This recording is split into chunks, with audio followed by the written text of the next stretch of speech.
Hello everyone, my name is Roger Stramkowski and I'm a solutions engineer here at SnapLogic. Today I want to talk to you about a scenario where we can perform record linking or fuzzy logic, fuzzy matching inside of SnapLogic.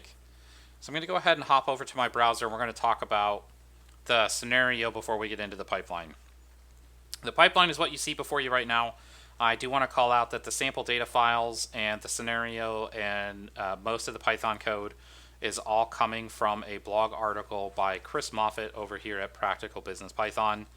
And the best way to talk about the scenario, he has a graphic down here, an explanation of it. But, in short, what we're looking at is a scenario where one document would have a record like this, and then another document, perhaps from a different vendor or, a different source for sure, would have a different account name. Perhaps Brothers is abbreviated, Lane is abbreviated, and the zip code's longer.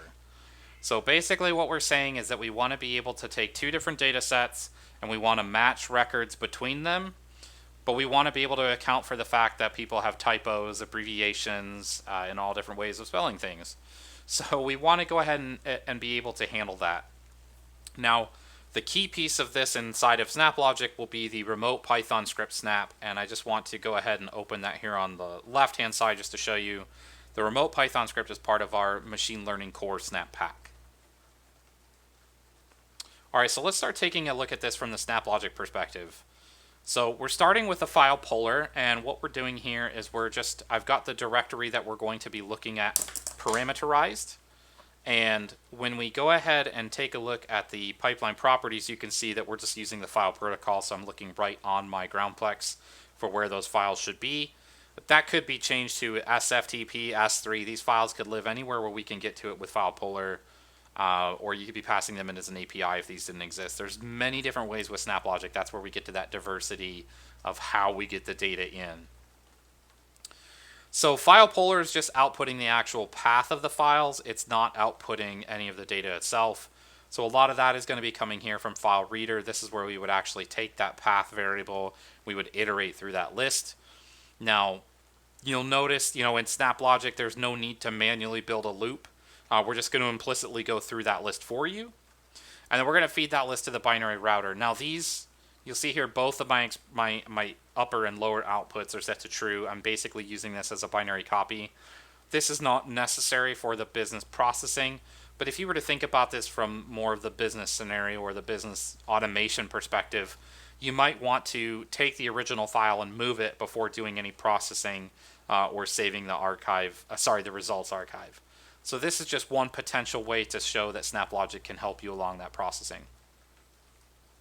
Our next step is to take that binary and convert it into JSON, and we're going to base 64 in code while we do this, so you can just see what this looks like here. Now the next snap, there's a couple things I'm going to call out. So this is actually what we're moving along right now, so we're not actually looking at the individual rows in the sheet. All of that would be inside the content key here. Now what I'm doing here is I'm just doing a pass-through, so all of those meta fields come through. And if I just close this drawer for a second, what I'm trying to do is get a very clean file name. So if you look here on the left, you can see that's what the file location, the content location looks like. And then if we look here on the right, you can see what we're after is this cleaned up file name. All right, so I'm going to go ahead and pass all of that into the remote Python script snap. So let's go ahead and open this up and start talking about this. Very first thing I want to call out is line 1. We've got the link to the article where this scenario is coming from. Thank you, Chris. Now let's go ahead and start talking about the SnapLogic perspective. So if you were opening up your own first remote Python script snap, we'd be starting with imports. So the first thing we're doing here is we're going to do from snaplogic.tool import sltool as SLT. This is a SnapLogic specific thing for our remote Python script snap, and if you look 2 lines further down, you'll see where it's used. And now I can do an SLT ensure pandas. What this is doing is basically saying if pandas is not already installed in this Python environment, run pip install to go and get it. If you don't want the latest version, which is what this would do, you can do a comma and then in double quotes put the version you want. And then right after that, you see here, this is where we're actually going to do our import pandas as PD. So from a SnapLogic section, the next SnapLogic perspective, the next section you would see is global variables. And here I have a file list array. This is normally a blank section, but I'm going to talk about why I put the file list array there in a moment. The next section would be here, and this is what we would execute before any data even comes into the snap. And then the next section is how we handle every document that comes in. So remember, we're passing in 2 documents, but we haven't parsed the CSV yet. So we're just looking at the meta information so far. So I'm going to create file content here, and that's actually going to be, right, so row is coming from here. So every row will have these keys. So we're taking the content, we're putting that here. We're going to base 64 to code it. Now here I'm pulling out that cleaner file name that we did, and we're going to use that down below. So the next stage is I'm actually appending the file name, but I'm appending with that, I'm appending tmp_root. So this is an implicit global variable for the remote Python script snap that will translate into whatever you've set the temporary directory to. And so this will allow me to concatenate the temp directory with the file name and store that in the temporary location. Again, this file list is referencing our array from the global variables, and I need that because I need it to be able to be accessed in multiple sections here. So after that, we're going to go ahead and write the files to the temp root with the same file name. And you can see here, the key reason we're doing this is that when the pipeline completes, those temp files are deleted. So this way we can move that file from wherever you have it to where we need it for processing, and then we can make sure that it's not there anymore. So the last section here is where a bulk of the work actually happens with record linking. So this section is running after all documents are consumed, or in this case, after the 2 CSV files are written to the temp directory.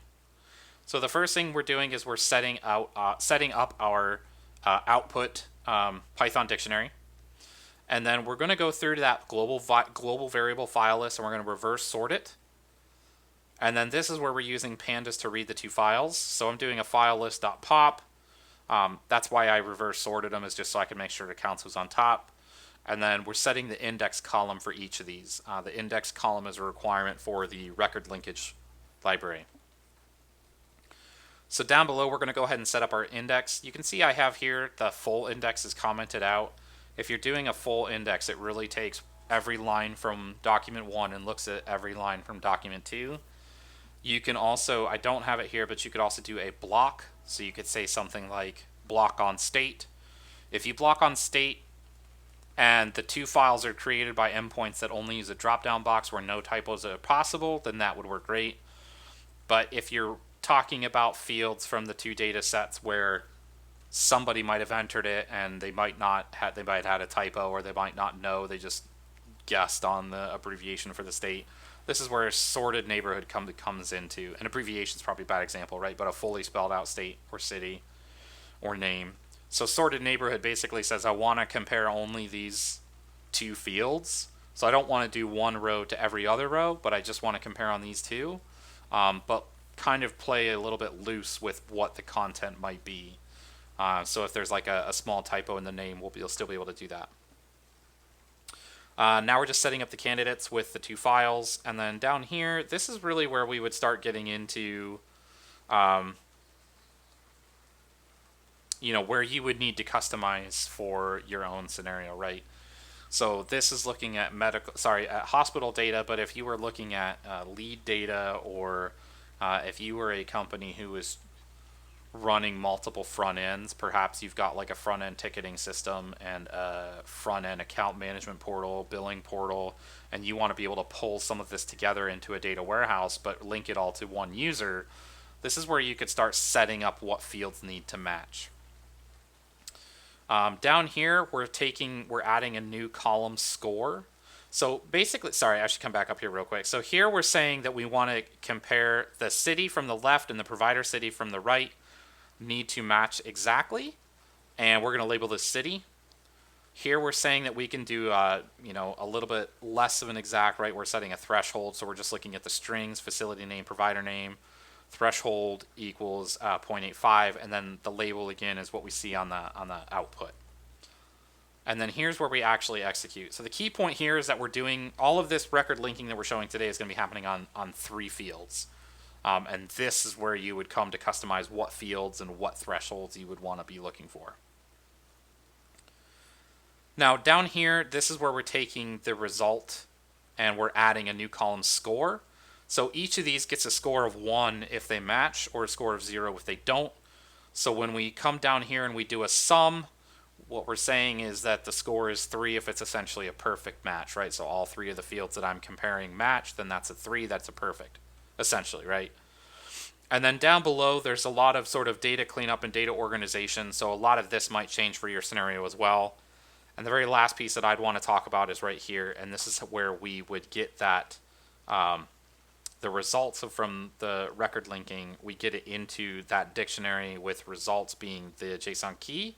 And you can see here I'm doing to JSON using pandas. I'm orienting by table. And then finally, I just output that output final dictionary. All right, so let me close this and let's talk about what happens after. So the remote Python script snap will give us a long JSON string with 1 key as results. So the first thing we need to do, so we'll just sort of take a look at this. This is what it would look like. The first thing we need to do is parse that out. So that's a very simple JSON.parse on results. And then I'm going to move the results of that to root. Now the next thing I want to do is I want to split those results. And if I take a look at the preview output here, this is where we can start understanding a little bit more what's going on. So here we can see the account number from one file was 94995. We think it matched the account number 825914 from the other file. We can see city, hospital name, and hospital address all matched, so we got a score 3. Here we can see hospital address matched, name did not, and city did. And so this is where we can start taking a look at the output and the scoring. Now, from SnapLogic perspective, this is where I'm going to do a copy, and I'm going to archive all my results to S3. On the lower branch here, what I'm going to do is I'm going to do a router, and here I'm going to actually take any score that was a 3, and I don't have any snaps connected to the output here, but this is where you would want to continue on with your business or process automation. This is where you would take those records that you've, been told are a perfect match by these 3 fields, and you'd want to go ahead and move them into your database, your data warehouse, move them into the next application along the business process line, whatever it might be, that's what would come here. And then the lower branch, in my case, I'm taking a look at anything that's less than a 2, so I'm only going to have 2s and 1s in this case, based on the way we did this. And we're going to send an email. And so the way we're doing this email is we're basically setting up as a table. And so let me just show a screenshot of what that looks like. So this would be an email that, someone on your team could get to basically say, hey, these are the records that didn't match. And obviously, if you've got a lot of records that don't match most of the time, email is probably not the right way to transfer it. But this just shows you one thing we can do. You might want to drop it into a table and then send an email with an aggregate summary just saying, hey, if 570 records didn't match, please click here to view the full CSV file, right? So you could do something like that with SnapLogic as well, but this would just show you what that would look like. Inside the account name lookup, this is coming from the accounts file, and you can see here that we're concatenating the hospital name, and then you hit the underscore, and then it's the address, and then you hit the underscore, and it's the city, and then the underscore, and that's the state. And so we've got that on both, so somebody could quickly look here and just see what the differences might be. So that's it. I appreciate you taking the time to watch this video, and I hope you have a wonderful day.